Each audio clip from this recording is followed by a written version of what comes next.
Welcome to Conversations That Make a Difference with your host, Teresa Velardi. We believe that authentic, meaningful, and diverse conversations are the glue that binds us together. Our discussions remind us we have the power to uplift, challenge, stretch, and invite dynamic growth. Are you, like many, feeling like you're flying by the seat of your pants through life? Join us for conversations filled with gratitude, values, abundance, authenticity, and faith. Here's the host of our show, Teresa Velardi. Hey everyone, and welcome to Conversations That Make a Difference. I am so excited to have Ken Edgar with me today as we explore the honeybees. But before we get started, we always start with a prayer.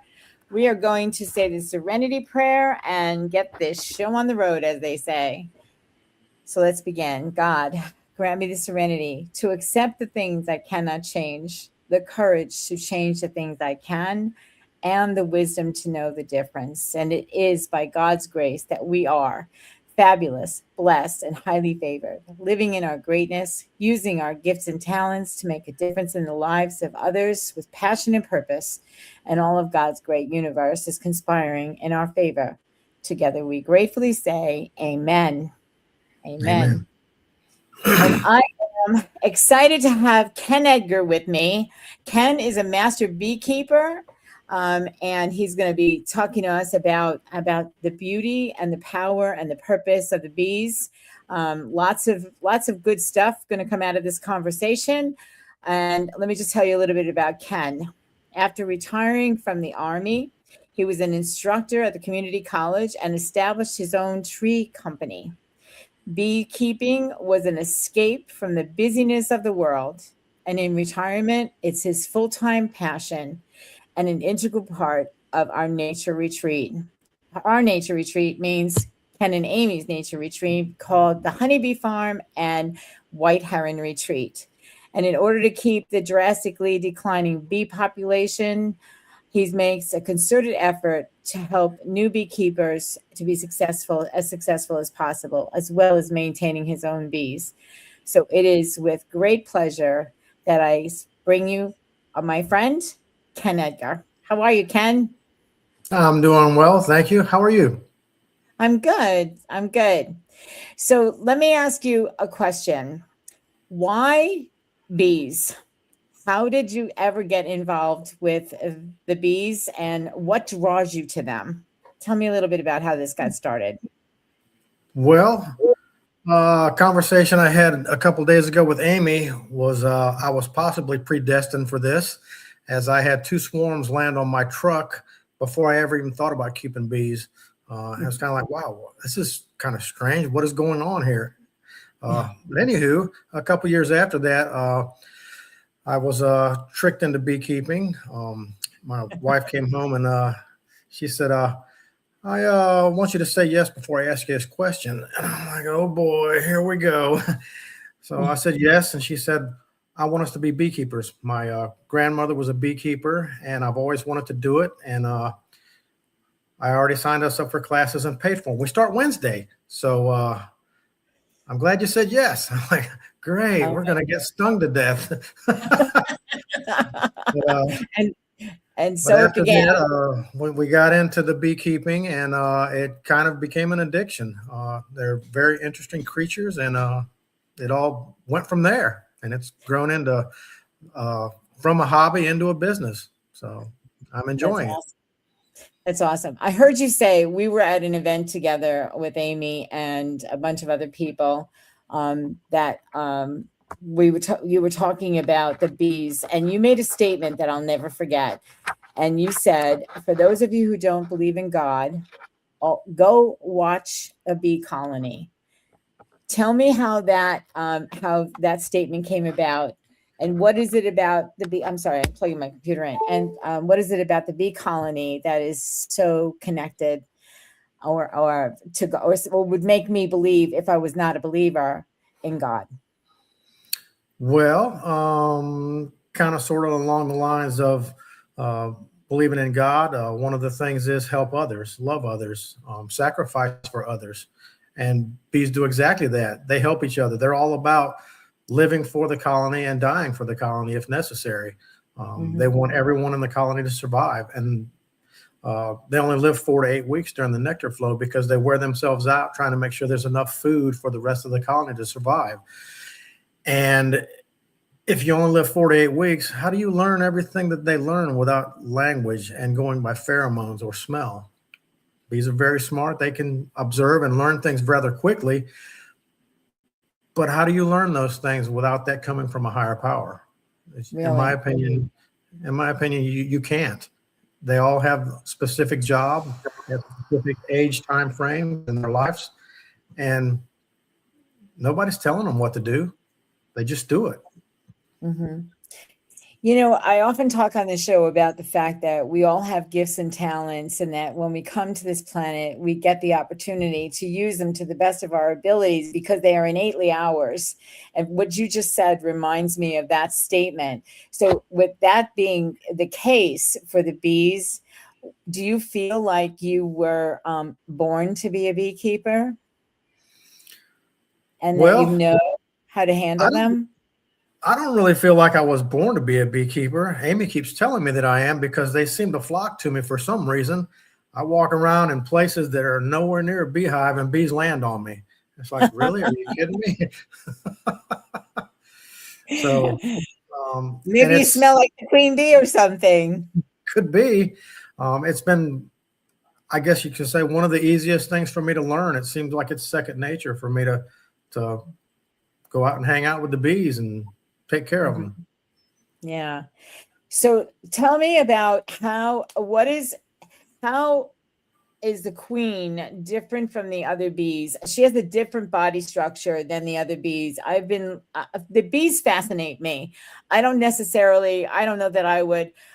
if I would come over there and like stick my hand in the hive or anything like that, but they fascinate me. So what I see pictures of and videos of people who go and they collect the bees from, let's say somebody has a beehive inside that bees have nested in a flower pot, an upside down flower pot, or in a wooden structure. And when they pull it apart and they take away and the wood or whatever it is that's confining them, and you look at the hive, first of all, that is just amazing to me.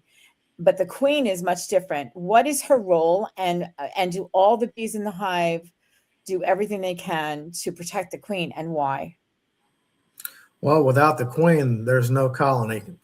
They have to have a queen. She's the only bee in the colony that lays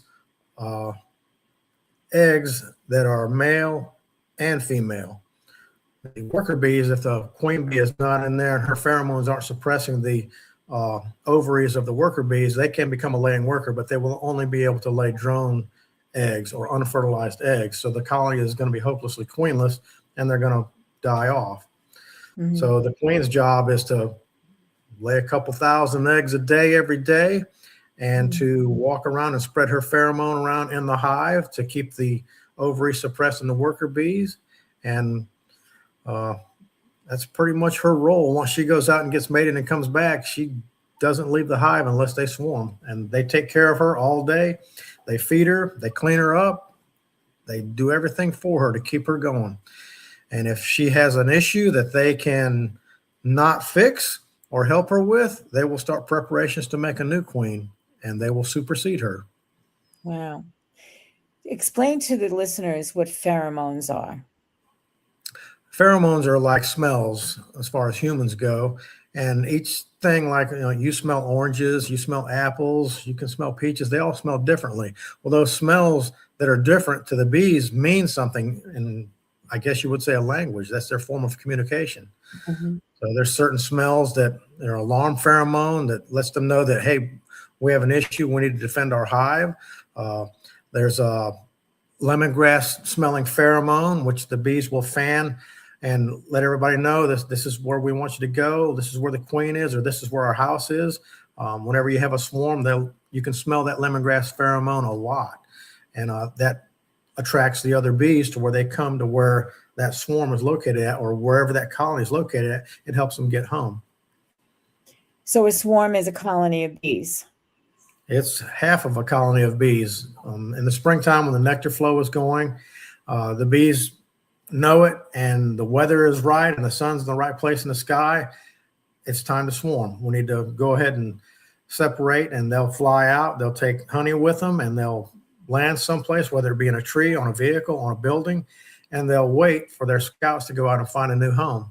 And they'll use math, and they'll measure it out to make sure that they're going to fit in there, and they'll come back and vote, because they'll find several different places, and they'll vote and decide where they're going to go, and then they'll take off out of the tree and they'll go that place.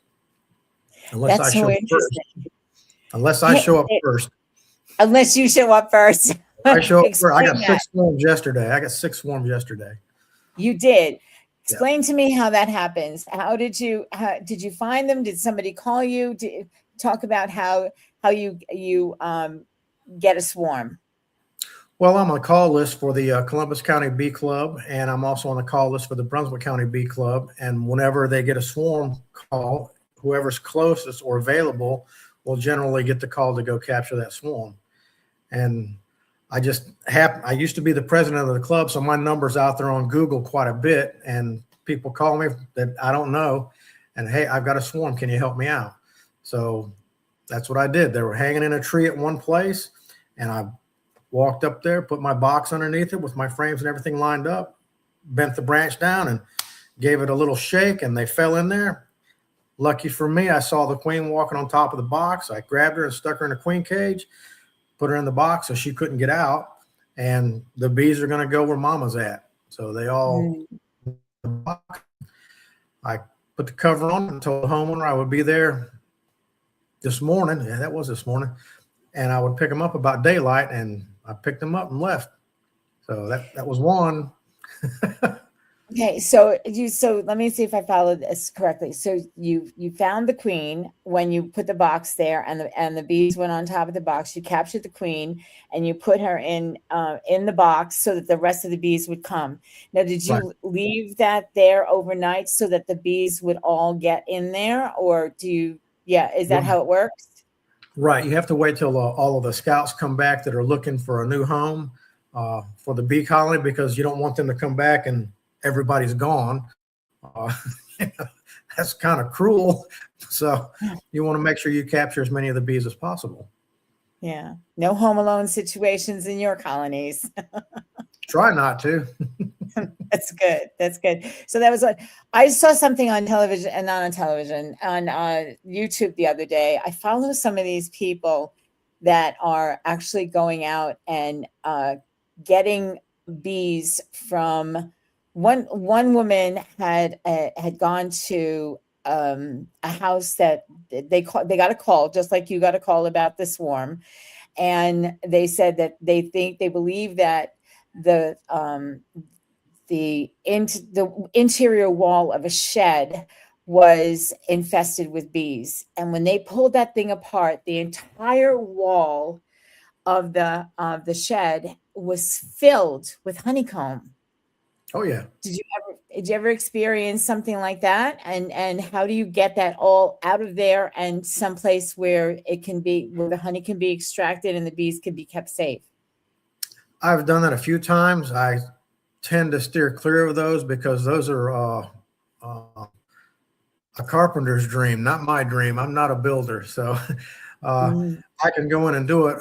You have to, when you go in there, you have to cut the comb out, and you have to keep the comb aligned up and down, because a lot of people don't know the comb isn't just straight; it's actually angled up. And if you don't put it in a new frame properly, the bees will actually abandon it. So you've taken. Use fishing line is what I do, and just kind of like sew it into a frame, and you just put the frames in the boxes, and hopefully you find the queen. And if you find the queen, you're golden, because if you put her in there, they're going to go in the box. Yeah. You try to get as much brood as you can and salvage that. The honey, it doesn't matter whether you salvage that or not. You can leave it all in a pile, and the bees are going to come clean it up no matter what. But you want to make sure that you save the brood, because the brood is really important. It gives off a pheromone as well. So why are the bees so important to humans today? Why are they so important to human, and why are they even more important in this day and age? I understand that pesticides and things of that nature are destroying what the bees need to keep themselves alive, number one, and to create honey that is multi-purposed. And we'll talk about that. Why are the bees so important? Are they the hinge of life on Earth right now? You could say that. A lot of people don't realize just how fragile our food industry is as far as food production in the world, not just our country. And the bee is a big part of that. Their last check that I had, there's over 1.5 million colonies that get moved into California every spring for the almond pollination. Well, if you didn't have bees, that's going to be very detrimental to the almond pollination.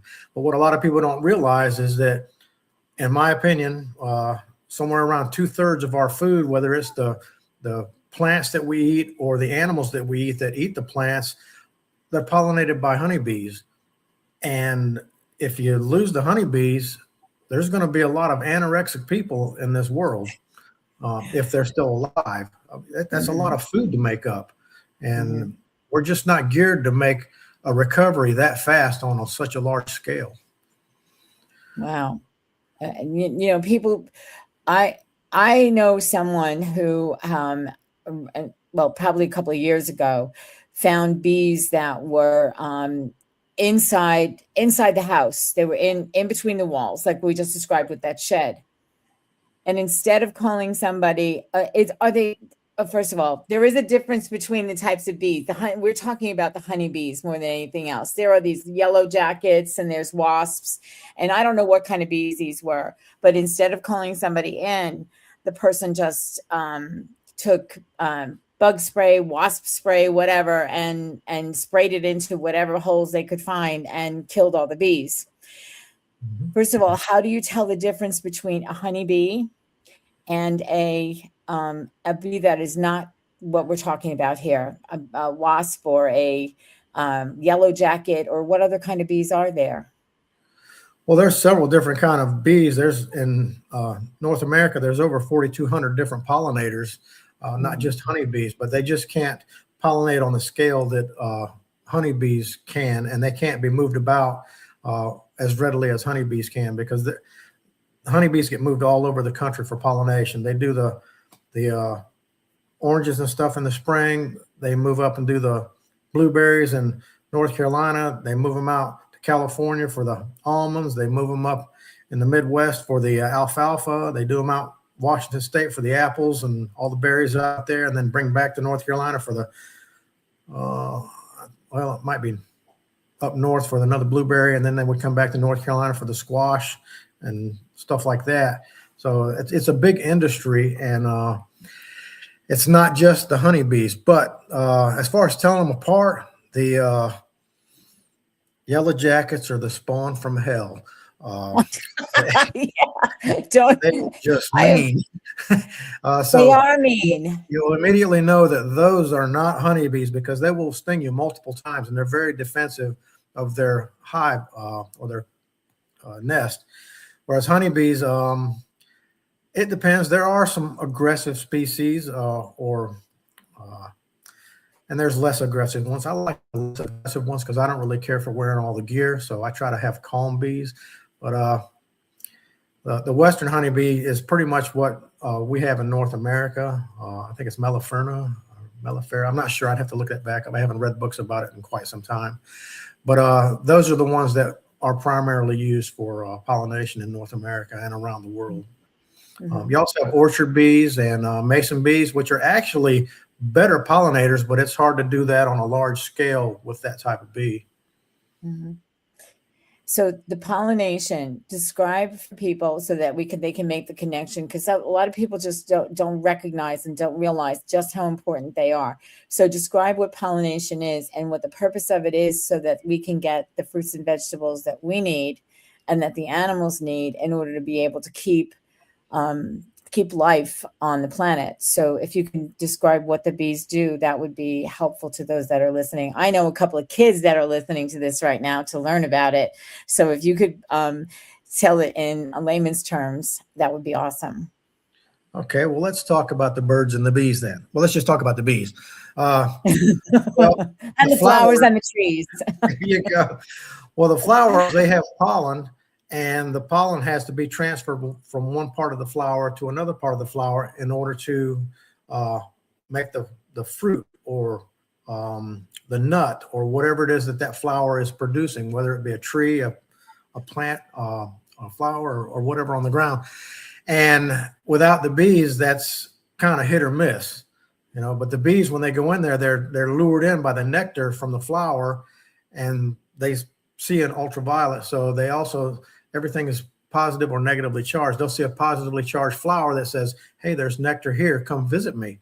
If it's already been visited by another bee, it's got a negative charge, and it's, don't come visit me.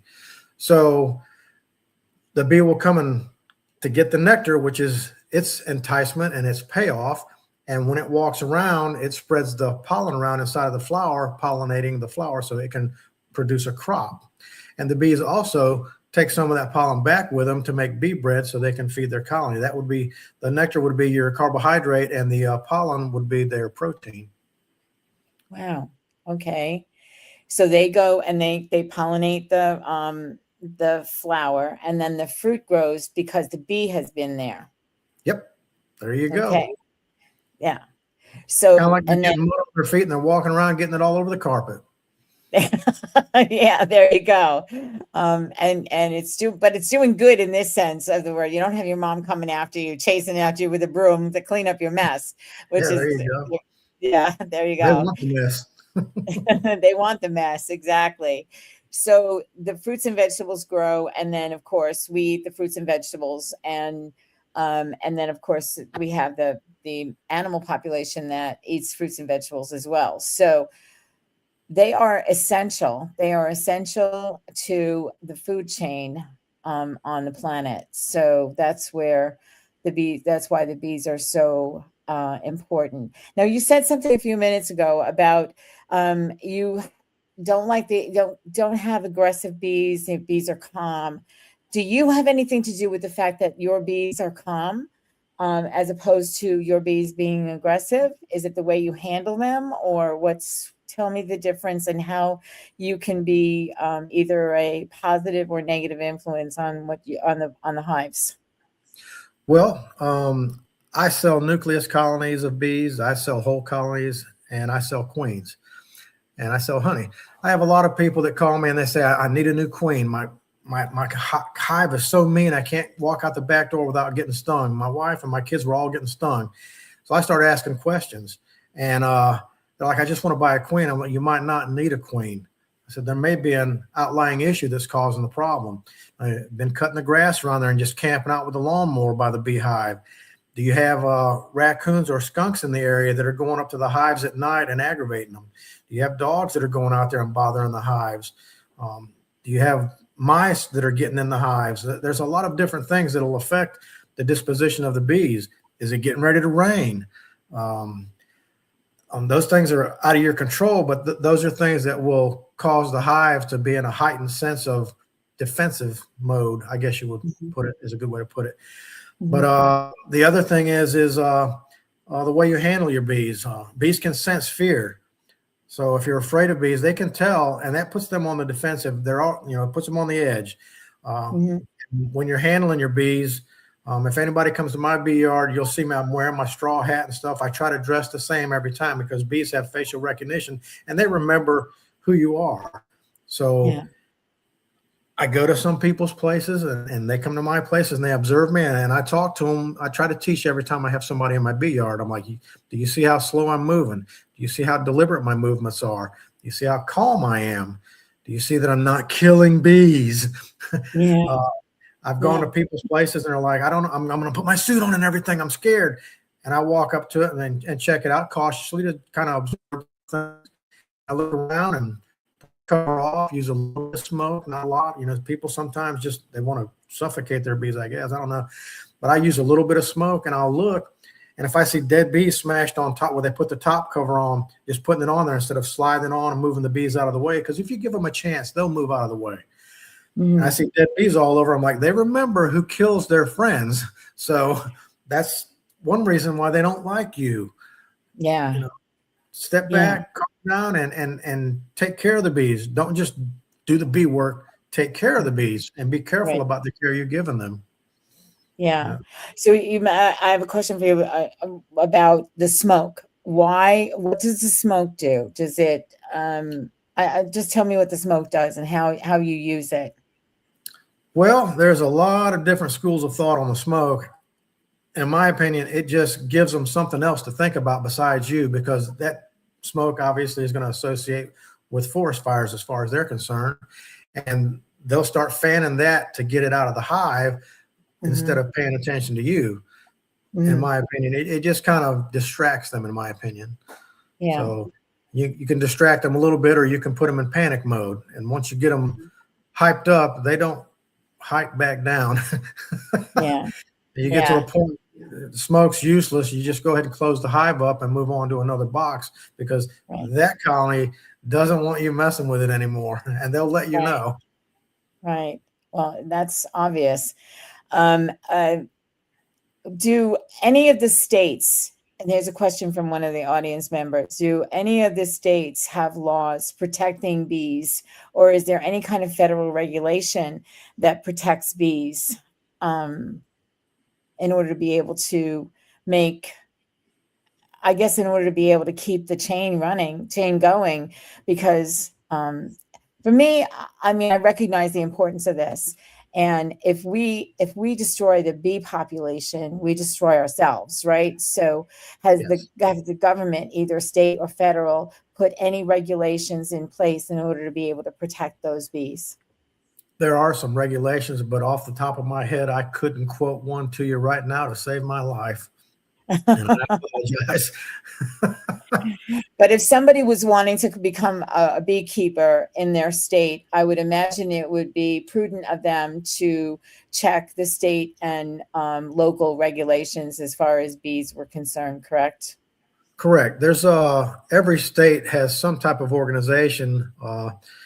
Like North Carolina has the North Carolina State Beekeepers Association, and they have a lot of information, and they go hand in hand with the agricultural department as far as honeybees in North Carolina.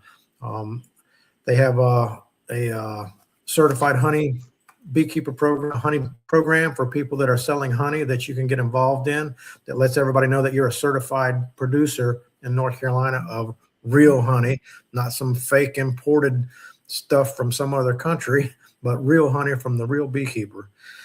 How important is it to have honey? They say always like for medicinal purposes, and we'll talk about that for a second, but they say for medicinal purposes, it is most beneficial to the body to use honey when you're using it for healing and for soothing the sore throat or whatever. It's most effective if you use local honey. Why is that?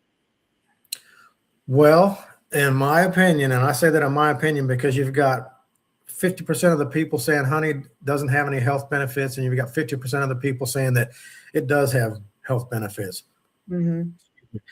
But from my perspective, local honey, it's going to have the pollen from where you're at locally. So if you have anything that's affecting you locally, honey locally, in my opinion, is going to be what's going to help you.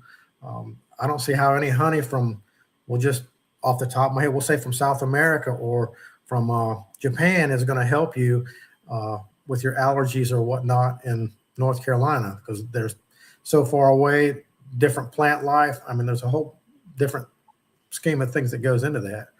Yeah. I mean, it's still going to be honey, but it's going to have a few different properties that may not help you here.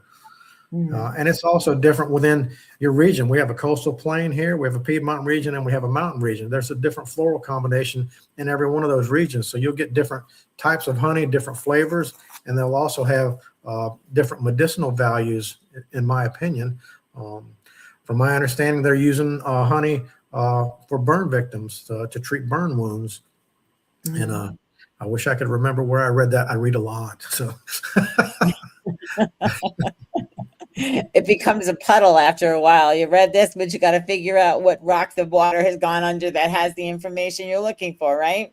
I know, and I just pop stuff out of my mouth for no reason. I don't know why I was thinking about that, but if you ask me a question, I'm dumbfounded. Really, I can't remember that.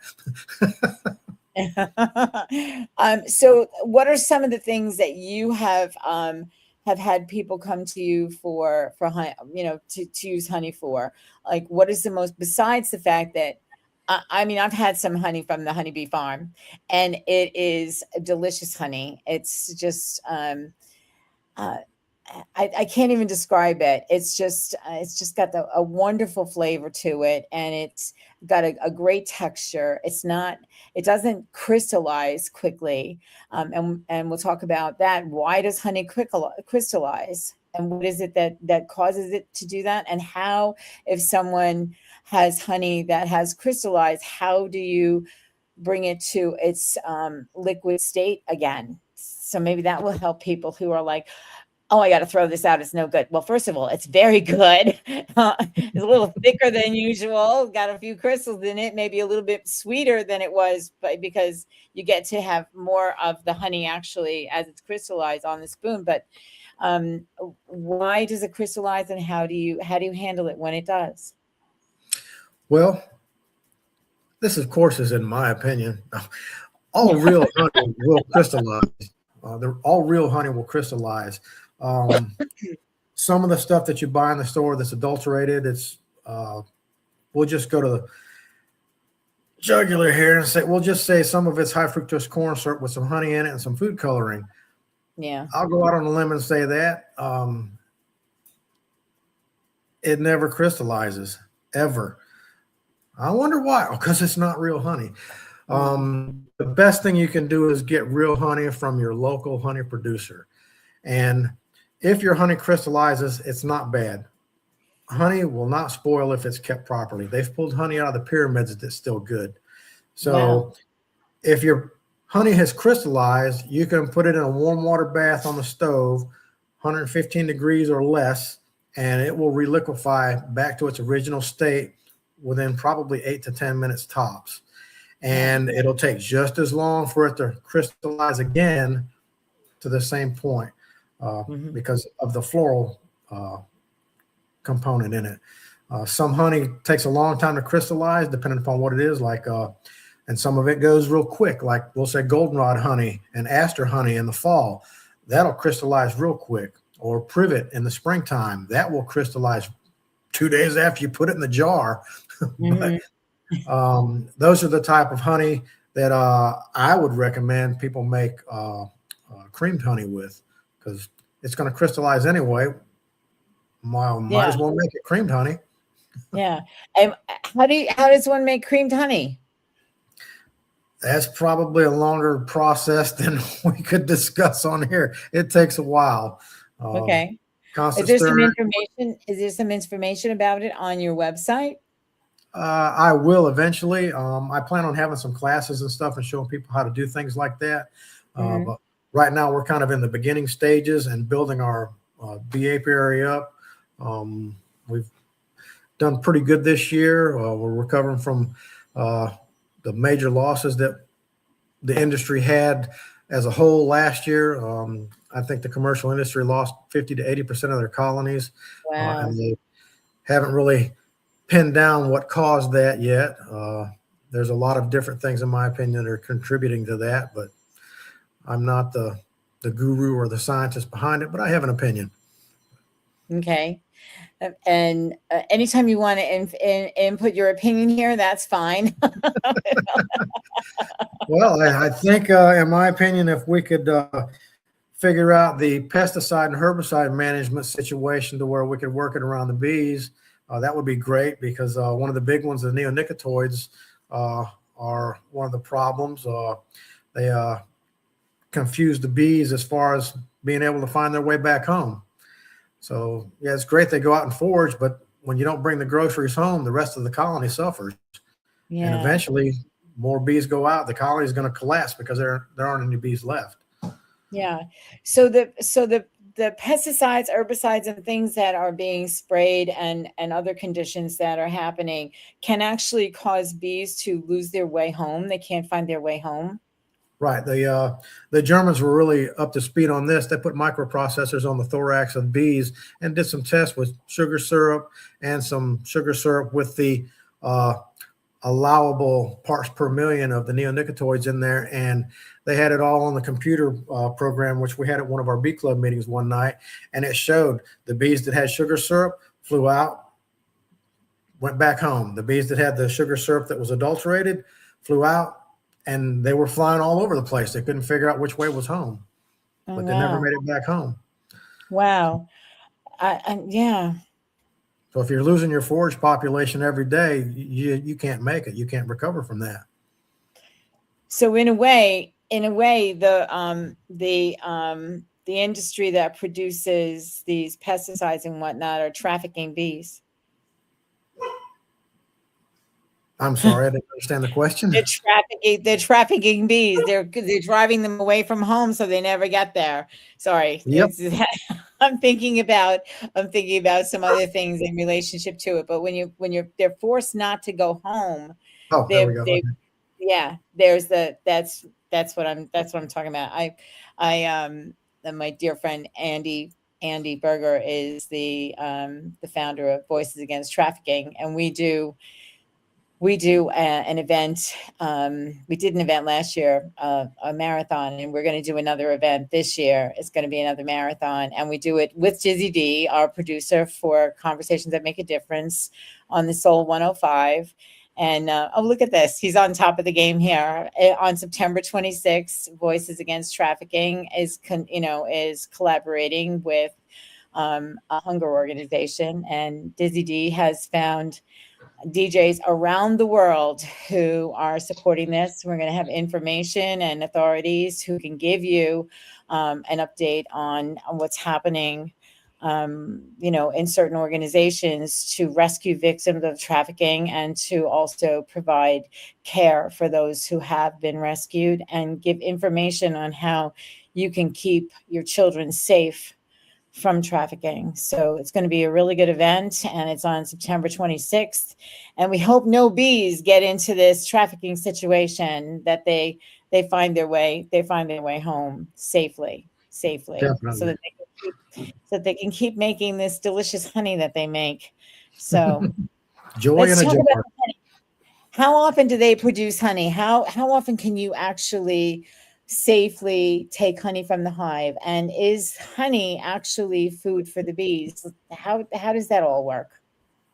Well, the honey is actually food for the bees. They bring in pollen and they bring in nectar, and they turn the nectar into honey in the hive, and they store it. Each cell is like a little mason jar that they fill up, they cap off, and it's groceries on the shelf waiting for them to eat. If you have a very active hive, they'll produce a surplus of honey that you can rob from them. That's called honey robbing. You can rob from them and use it for human consumption. But it depends on what type of a beekeeper you are as far as when and how much you can take. I don't take any honey out of my deep hive bodies, which are the big brood nest boxes that we use on the bottom. I only take honey out of the medium supers that I have on top, unless I have a colony that's honey bound, and usually I try to distribute those in another colony that needs some honey. And I try to make sure that in this area, my hives have at least 50 pounds of honey on them going into the winter. You have some people that, they're going to feed their bees sugar syrup all winter and take all the honey, or they're going to feed them high fructose corn syrup 55 or 57. I think of those are the two numbers, maybe 62, to their bees instead of letting them have some honey. I'm not trying to pat myself on the back here or say that I'm all Mr. Wonderful, but I just feel like it's an ethical and a moral situation to where, the bees made the honey. You should at least let them have some of it, Yeah, exactly. Because it's a perfect food for them, and it will help them be healthier than giving them something else, especially like the high fructose corn syrup, which has an issue with the lower gut with the bees, but that's a different story for a different time. Well, but it begs a question: does giving them high fructose corn syrup or another substitute for the honey affect the quality of the honey they will produce the next season? The bees generally, for your area, in our area, during the foraging or during the nectar flow, the bees only live 4 to 8 weeks. So that's not going to affect them next year for the next nectar flow. But in my opinion, the fat bees that you have in the winter that build up, that overwinter for you, I feel like they need to have honey, in my opinion, to be healthier and stronger to make through the winter and build up the colony in the spring. Mm-hmm. And unlike some people who say nature will take care of it, whatever, the bees are not going to make it without human intervention. They just won't, because they have predators that are not indigenous to where the bees come from, so they don't have a defense against them. So that's one thing that has to be taken into account. I don't really know where I was going with that, but Well, but you said something. You said a word in there that really begs the question. Predators. What kind of predators are out there looking for the bees, or are they looking for the honey? Like you see the cartoons and whatnot, and you see video of bears that are going into the trees and pulling the honey out of a hive or whatever that is happening naturally in the wild. But what kind of predators are after the bees? humans. I had some bees stolen 2 years ago, so yeah, there's some human predators out there. Yeah. In the wild, the predators you have are the bears, skunks, raccoons, rats. Anything that can get in there and eat the stuff in the hive will do that. Bears, unlike the cartoons, are not necessarily after the honey. They're more after the brood, because it's protein, and the honey is a carbohydrate. I mean, they're going to eat the honey too, but they're more after the protein. The bees themselves. Yeah. And Wow. the other predators that are out there are like varroa mites and Propolis mites that are after the blood, because they're the blood and the fat from the bees. So those are two other predators, or parasites, so to say, that are affecting the bees right now. Wow. Wow. A lot of things that we didn't know. You think that the bees just sustain themselves in their happy little hive and they give us honey every now and then, and the whole world is happy. Well, that's not necessarily the case. That's not necessarily the case, as we're learning, as we are learning. So and as far as go ahead. No, go ahead. Go ahead. Finish the sentence. As far as humans helping the bees out, and people feeding and not feeding their bees because it's nature, you've got to be a responsible beekeeper. Bee husbandry is just like any other type of animal husbandry. You've got to take care of your animals. I mean, would you not feed your dog or cat if they needed food? Would you not medicate them if they needed some medicine? There's things that you've got to do to take care of them. You go out in the wintertime, and I've got an infrared camera. I look at my hives. I don't have to open them up. I can look at them and see, are they doing okay? Are they diminishing? Are they burning up a lot of fuel or food? Go pick the hives up every corner to get a weight of the hive to see how much it weighs. If it's light, you got to feed them, and you got to feed them now, because if the bee colony runs out of food, they'll all die within 6 to 8 hours. Wow. Well, and what about the weather? What about the cold weather? I know you had a really cold snap in North Carolina. The weather in Pennsylvania is sending me south after this winter. So, how does the weather affect the hive, and how often do you have to really be concerned about, the cold or even the heat, extreme heat affecting your hives? Well, let's go with the heat first, because we have a lot of heat in this area. So people tend to think, well, the bees will cool everything off. They're okay. They're just animals. Yeah, they're just animals, and they will cool things off, but it takes a lot of energy to do that. And they control the air movement within the hive, and they bring water in the hive. It's kind of like the swamp cooler theory. They'll bring the water in there and evaporate, and they'll cool the hive down. They'll keep the brood nest generally between 92 and 97 degrees Fahrenheit year round, whether it's 150 degrees outside or whether it's minus 20 outside. They'll keep the brood nest that same temperature, and they're cold-blooded. So that's kind of a feat for them. I would never have thought that was the case, that they were cold-blooded. And wow. So that's how the heat is taken care of. They dissipate the heat through the ventilation. They have bees staged all along through the hive, and they transfer air. It's like having a bunch of little fans that blow in your house to keep the air circulating. In the wintertime, they cluster up in a cluster, and they have several different ways that they keep together. They vibrate. They'll have, like if you have multiple frames in there, there'll be some empty holes in some of the frames. I just learned this last night that are just for bees that will vibrate and keep the temperature up in the hive. So that was pretty interesting. We had a class at our bee club last night on that. So nice. So other beekeepers come together in your community. You have a regular community. And this is, I talk about the power of community all the time. So you learn something from somebody else at your bee club that you didn't know before you went in there last night that you can utilize in order to be able to maintain your hives. That's what community does for each other, right? That's what community does. They share information. They share experiences. They share life in a lot of different ways. And we were made for community. So the bees are a good example of that. A couple of other things. We don't have too much time left, but I want to ask you, what is the difference between propolis and bee pollen and beeswax? What are those things? Well, beeswax, when the bees, when they're born, after a certain age, their wax glands become active, and they'll start producing little flakes of wax on their backs and their thorax. And the other bees will come up and take them, and that's what they build the comb out of. It's actually beeswax.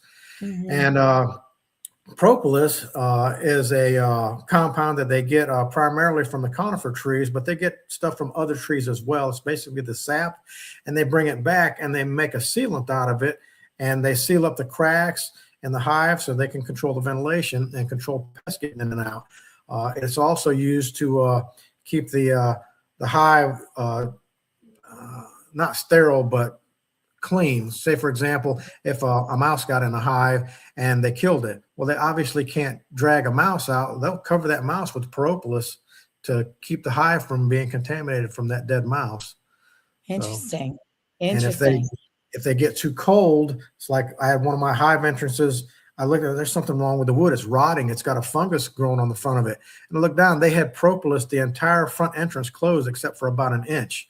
So really wanted to control the airflow in there. Let's see, that was propolis, that was wax. What was the other one? The bee pollen. We talked about the pollen earlier. Yeah, the bee pollen is what the bees go out and they get from the flowers or the trees, and they store it just like they do honey in the little cells, like a little mason jar full of food. And when they want to make some food out of it, they'll open up a cell and they'll make bee bread out of it. Bee bread. That's their food. That's their food. Bee bread is their food. Yeah. So you see, every once in a while, you'll see somebody like take a piece of honeycomb and just, they say it's like you just bite into it and it's got the honey in there, and it's got you can actually eat the honeycomb, because why? Because it's edible and it's good. Good answer, Ken. Good answer. I have when I have people come out to my yard, I always pull a box apart enough to where I can show them the bees and maybe spot the queen. It's not something I go after, but if we spot the queen, I'll show it to them. But I'll show them what a drone is and what a worker bee is and what eggs are and larvae. And I'll show them what honey and pollen is in the hive. And I always make them like, some of Amy's friends came down from Maryland, and I'm like, come over and check this out. Oh, you're crazy, man. I said, no, bring your wimpy butt over here. Got him over. I said, stick your finger there in that and taste that. And he's like, "Oh my God, that is so good." I said, "That's the freshest you'll ever get honey right out of the box." Wow. So, Wow. so both That's of her so friends cool. were really impressed with that. How often can you quote unquote farm the honey from the bees? How many times a year can you do that? It depends on the location where you're at. In our location, we have a real heavy uh, nectar flow of gallberry. It makes up 80% of the honey in this region. And if you have drawn comb, they can cap a 50-pound super of honey in 7 to 10 days. So if the Wow. nectar flow is going on and your hive is, really strong. Healthy and strong. So, you know, and if you're in the fall here with the goldenrod, depending upon where you're at, I've got 1 yard. It's covered in goldenrod and aster from where they did a clear cut a few years back. The goldenrod's like 4 feet tall there. And I love goldenrod honey. I like dark chocolate. I don't really care for milk chocolate. So that's how I kind of equate it to people. Yeah. The spring honey is really too sweet for me. So I like the Yeah. later because it's got a bit of a bite to it and it's got more flavor to me. But I can pull off of that yard probably 50 pounds per colony that I have in that yard in the fall. Whereas in the spring up here where my other yard is, I can pull off anywhere from 50 to 150 pounds off of a colony if it's a really good colony of gallberry. Wow. So much to know about the bees. So much to know. And there's just now, are you going to, once the retreat is open, the retreat center is open, are you going to, do you give tours of your honey farm? I'll give tours of the honey farm. And if people come up here, I mean, and they say something ahead of time, they don't just drive up. Well, actually, everybody that just drove up, I showed them anyway. I'm so curious. I would be one of those people who just drove up and said, "Hey, can you show me around the bee farm? I want to know what's what." And I'm thinking that, when I head down that way, I'm definitely coming to the honeybee farm. Definitely going to be there. You're gonna have your hands inside of a hive. Yeah, I'm sure. I'm not afraid. Although I will say, when you said before about the yellow jackets being from hell, I mean, I remember cleaning the flower beds in my backyard in Long Island, and with the rake hitting a nest that was in the ground, and oh my word, you better run, because those things will chase you and sting your sorry butt anywhere, any place, and as hard as they can. It was, yeah. When you disturb a nest like that, it just like riles them up, like you went after them with whatever, even if it was an accident. So, yeah. If you get stung by a honeybee, walk away, hold your breath, and take the stinger out real quick with your fingernail and wipe it off on something away from you and walk away, because it's giving off a pheromone letting the other bees know where to go to attack. Oh, wow. So that being said, I'm glad I brought a question to mind that I was going to ask earlier. There's a lot of use for what they call bee venom. Yep. What kind of bees does the bee venom come from? Is it honeybees? And what are the healing properties of that venom that so many people are using it? Well, the honeybees are what we're talking about, and they use the venom from the honeybees for a couple different things. They have sting therapy that people are using for Lyme disease. One of my clients that bought bees from me bought bees because he said it was really expensive to get the sting therapy. Excuse me. That's not beer I'm drinking, by the way. It's cider. Yeah, it's a cider from Flat Rock, North Carolina. But nice. Anywho, we showed up without an appointment at their place of business. We thought they had tours. They didn't. It wasn't open to the public, but the guy came out and he was nice and talked to us for quite a while. Nice. Kind of like you would do when I show up at your honeybee farm. There you go. But the sting therapy is one of them that they're using. And one of the things that I think it's in the last 6 months that I read about, that they are researching treatment for breast cancer with bee venom, because they did an experiment with a petri dish where they put venom in the breast cancer cells that were in the dish, and it killed all of the breast cancer cells within 90 minutes. So I'm quite sure that something will come out of that that's good and very helpful in the near future. Yeah, I heard that they also use sting therapy for MS. and And and arthritis. Lyme disease. I think you said Lyme too, right? Yep. Yeah. So Yeah, because you there's a can lot of buy good jars of bee venom. things. Yeah. Crazy. So yeah, this is one important creature that God put on this earth for us to care for and utilize in so many different ways. Without killing them. Amazing, huh? Yeah. You don't have to kill them to benefit from them. No, you don't have to kill them to benefit from them. That's the whole thing. So, is there anything that I didn't ask that you want our listeners to know about bees? If you're going to keep bees, I would check with my local county ordinances and city ordinances and state laws. There's some, we'll just say some people that think you shouldn't keep bees, and they complain about it, but we'll just use North Carolina for an example. Anybody can keep bees in North Carolina. They can't have a a city or a county ordinance that prevents you from keeping bees. So it's also on our state seal. So But those are one of the things to think about. That's good to know. I would imagine it would be prudent if they did their research to find out what kind of flowers and plants are indigenous to the area that can be a benefit to the bees and to the people by the honey that they make. Correct? Oh yes.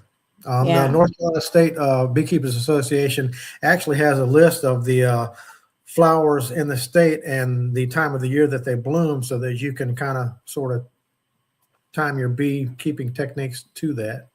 Nice.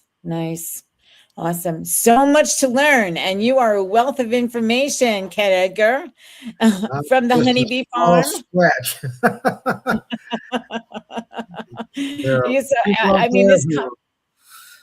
It just fascinates me. It fascinates me. And I know that the people listening are getting a real education on how important the bees are, how powerful they are in terms of our ecostructure and our food chain for life on Earth. It's I hope that this conversation has really brought some knowledge and awareness to people about the bees and how beneficial they are to us. Yes. Oh yes, and you being a woman and you're going to move down here pretty soon. We'll have to get you set up with some bees, because historically women have been the beekeepers in the world. Really? Yeah. Interesting. This one woman that I happen to, I follow her now because she showed up on a reel one day, and she's one of the ones that is going out bringing the swarms home, so to speak, the ones that are misplaced underneath flower pots or whatever the case may be, where they make it their home, because bees have to do what bees have to do, right? There you go. They're going to be bees. Yeah, bees will be bees. So where can people get in touch with you, Ken? Well, they can get in touch with us at whiteherring.us and the honeybeefarm.us. And can we put a phone number out here? Is that not a good idea? Or it's up to you. I'm going to leave it up to you. We'll wait on that then. we can put some more contact information we'll put some more contact information in the description below the videos, both on YouTube. If you're watching on YouTube, please like and subscribe to the channel so that we can get some more visibility, so we can bring you more shows like what we're doing right here, right now, that'll give you information on how to live a better life and how to be curious about what goes on in places where you are not used to going, with people who are meant to be there. And to learn about the power and the presence of the purpose of the bees has been an interesting journey for me, and I'm sure an interesting journey for our listeners and the young listeners too, who will probably go to school before the year is out and talk about how much they learned about the bees from Ken Edgar of the Honeybee Farm in North Carolina. So thank you for being on the show today, Ken. I totally appreciate you. And I look forward to actually experiencing your honeybee farm firsthand. Any last thought? We have like 1 minute. Can't think of anything special other than respect the bees and love the bees. Amen. And thank you for having me here. I enjoyed it. You're welcome. Thank you for being here. We enjoyed it as well.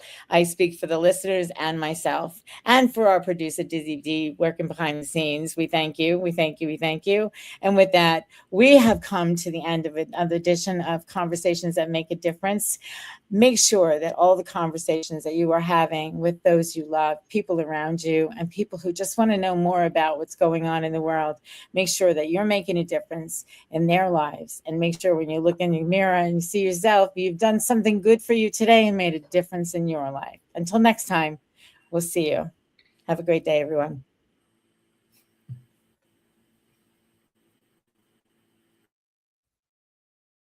That brings us to the close of another episode of Conversations That Make a Difference with host Teresa Velardi.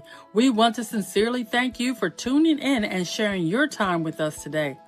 Our greatest hope is that today's discussion inspired your personal growth, encouraged you to share your unique gift, and gave you the courage to write your own magnificent story. If this message resonated with you, let's keep the conversation going.